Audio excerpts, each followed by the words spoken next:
Hello nerds and welcome to the Scientific Arsenal, the show where I prepare you for the future of robots and radioactivity. Let's get started. What's going on, guys, and welcome to our new series on this channel, the Scientific Arsenal. Now, if you watch Let's Talk Science, then you get a general idea of what this is going to be about. It's going to be about different scientific subjects that I find interesting or that other people may have suggested to me that they find interesting.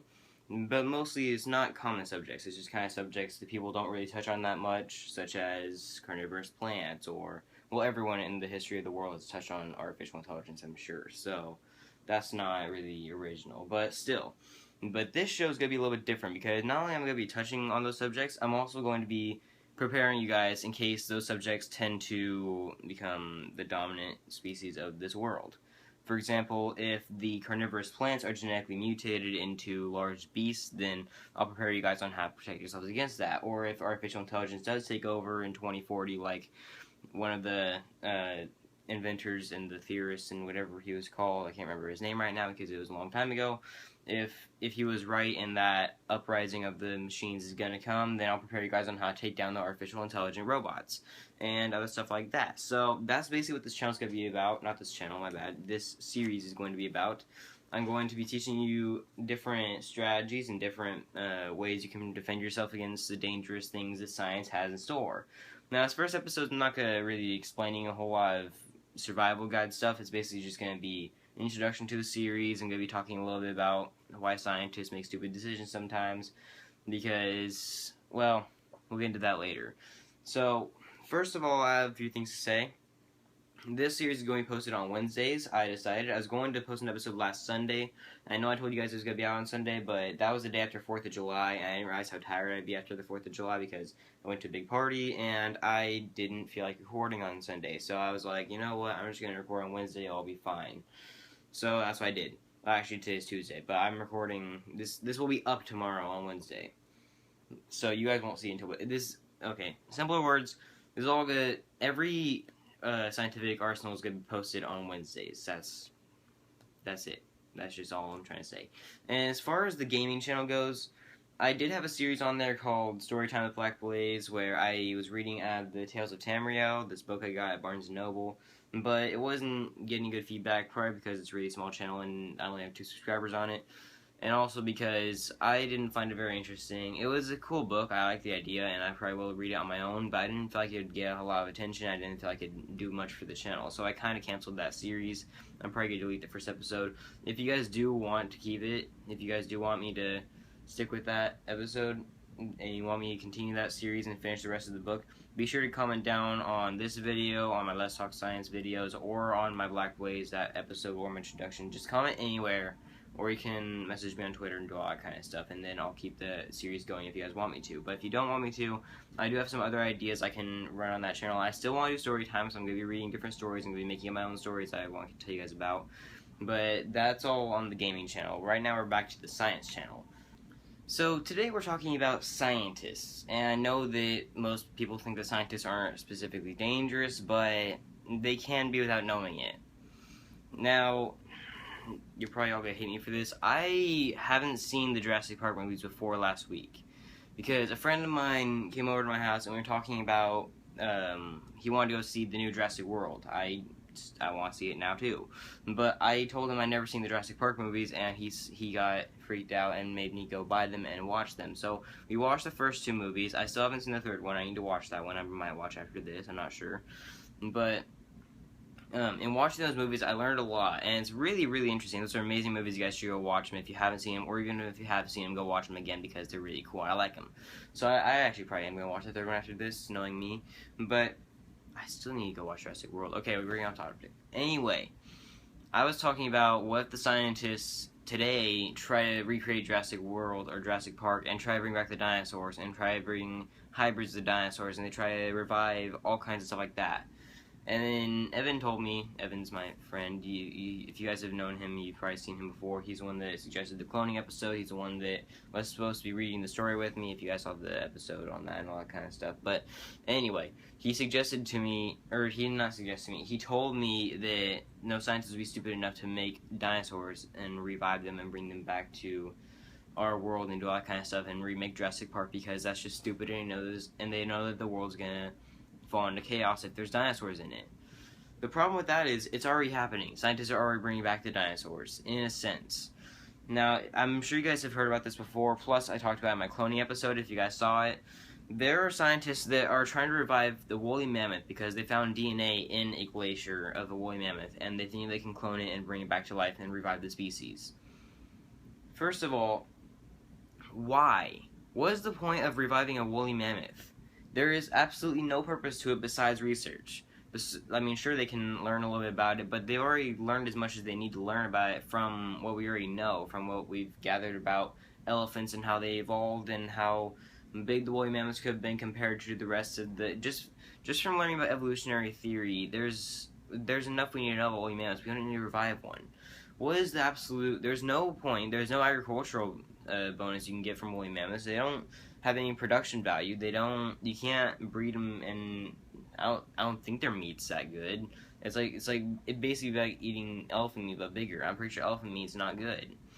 And you can't really... We already have elephants, again, for tusks, for ivory if we need it.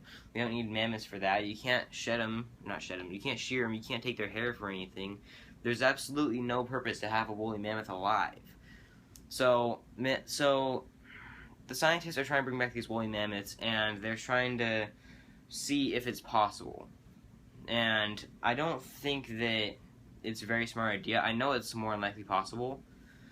I don't think it's a very smart idea, because if they bring back a woolly mammoth, they're going to think that they're going to have the abilities to bring back other dead animals, and they're going to bring back the dinosaurs, and then it's going to be Jurassic World or Jurassic Park or whatever all over again, and we're going to have a huge problem because there's going to be a bunch of dead things that have come back to life. They're going to be running around and causing problems for us. That's not good. We have a problem there because these scientists don't realize what they're doing. As a great man once said, this is also a Jurassic Park quote. If you guys have seen the movie, you know what I'm talking about. If you haven't seen the movie, then go watch it. One of the scientists in Jurassic Park said, well, he's not exactly a scientist, his name's Ian Malcolm. I think his name's Ian Malcolm. He stated that the scientists were so preoccupied with whether or not they could, they didn't think of whether or not they should. Basically what that means is, they thought that they could, they wanted to prove that they could, but they didn't think if it would be a good idea if they would. So that's basically what's happening right now. Sure, you can bring back a mammoth, but what's the point? What's the purpose for it? There's no benefits we get from bringing back a dead mammoth. There's no point in bringing back something that died a long time ago. If it's extinct for a reason. There's no reason to do that if we already have elephants. If elephants were dying out, then I could see a point to bring back some elephants or bring back a mammoth or bring back another extinct species that we actually need is dying out. But if species is dying out, we need it alive, we would just breed it. That's the whole point. We wouldn't have an endangered species if it was important to our survival. So there's absolutely no point for them to bring back this mammoth. There's no point for them to bring back the dinosaurs, yet they're probably going to anyway just because they can. That's all what it boils down to. They'll do it because they can, not because they need to. That's why scientists make the biggest mistakes. Not because it's necessary to do that certain thing and they just made a mistake in the process. Because they want to. They want to see if it's possible. They want to see if they're able to. So that's like the entire way that's the root of all our problems here. These scientists don't realize the problems with bringing back extinct animals, and the problem is they're too dangerous for us. These mammoths might not hurt anybody because they're like other animals where they won't attack anything unless the thing attacks them or attacks their babies, which that's not a big problem. We won't attack the mammoths. That won't be a big problem. The big problem is we're going to have overpopulated mammoths everywhere, we're going to have massive beasts everywhere, and we're going to have giant lizards running around more than likely. Chickens, sorry, because for some reason dinosaurs relate more to chickens than they do to lizards, because logic. But I'll go over that in a later episode. We're not talking about the dinosaurs right now. I'm just talking about scientists themselves. There was another scientist that did various things that are questionable, and there are a variety of different scientists that have done various things that are questionable just because they can, not because it was necessary to actually pull off, because they wanted to see if it was possible. Wow, 9 minutes in and all we've done is talk about mammoths. Okay, so let's talk about some other scientists that did things. There were a group of students at I can't remember what school it was. There was a group of students that created this helmet that connected to their brain, and they could control a drone, like in like a helicopter drone kind of thing, with their mind. Think about this for a second. Telekinesis. Now, I know it's a really, really smart idea. I actually personally love the idea. I have it influenced towards almost all of my inventions that they're powered off of brainwaves that go in, like, they have like receptors that go into your temples and they interpret the brainwaves that go all the way down to the different machines, causing different things to activate. I really like the idea. I think it's a really smart idea. Telekinesis is definitely a very interesting subject that I find a lot of interest in, and I think is very, very good and efficient to use. But if we have telekinesis in the wrong hands, we can have Jedis and Siths running around because they can use the Force with their mind. They can just look at something and then it'll just break apart because they can just individually move things with their mind, and that could be extremely dangerous to us. So again, not all these things I'm going to be stating in this guide are dangerous, but they can be. That's why I'm making this guide. If they happen to turn out to be dangerous, I'm going to teach you how to prevent these things. Now, I'm not going to be talking about any dangerous subjects today. Well, technically I already have. I'm not going to be talking about how to protect yourself against dangerous subjects today, I should say. I'll just be stating different scientists that cause different problems that could be dangerous. So, there are a variety of subjects that could be dangerous to us. There's genetic engineering, there could be mutations, there can be AI units that take over the world. Ultron. Ultron's still a thing. He can still exist. He hasn't existed yet, but if somebody makes an ultimate AI unit, then we can have Ultrons running around killing everybody, and that could be a problem. We could have dinosaurs running around with us. We can have an army of clones. We can have killer plants. We can have basically anything is possible with science. So that's my job, to help you guys survive the dangerous future that could be held if people get if the wrong people get their hands on the scientific information needed to make these things possible.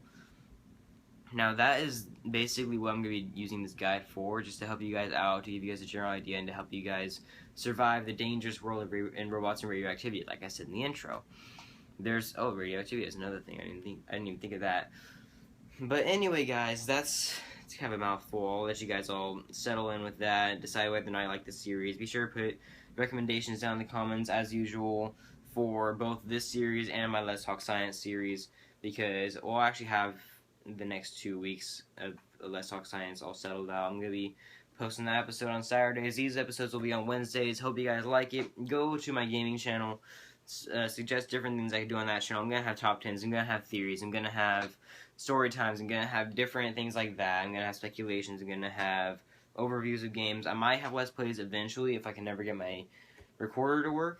I'm going to be streaming on Twitch. I'll throw my Twitch link down in the description. You can check out my Twitter. You can check out I actually have an Instagram for the channel, for the Let's Talk Science channel. I'll throw that down in the description, but I don't use it very much. I might check it every now and then. I have Google Plus you guys can check out. I'm sure you guys would love to do that, because everyone loves Google Plus. I actually personally love Google Plus, but nobody else likes it, so I don't use it that much. But yeah, that's about it, guys. Hope you guys liked the first episode of the Scientific Arsenal. Hope you guys really like the series. I know I'm going to thoroughly enjoy it. I hope you guys enjoyed the channel. I hope you guys have other friends that enjoy the channel. Be sure to tell everyone that you know about this channel, because together we can build a community. We can build a scientific community that can help rule the world. No, we're not going to be tyrants. We can help survive the world. That should be a better slogan. We're not going to try to rule the world. We're just going to try to survive against the dangers of the world. So that's about it, guys. I hope you guys enjoyed, and I'll talk to you guys on Saturday.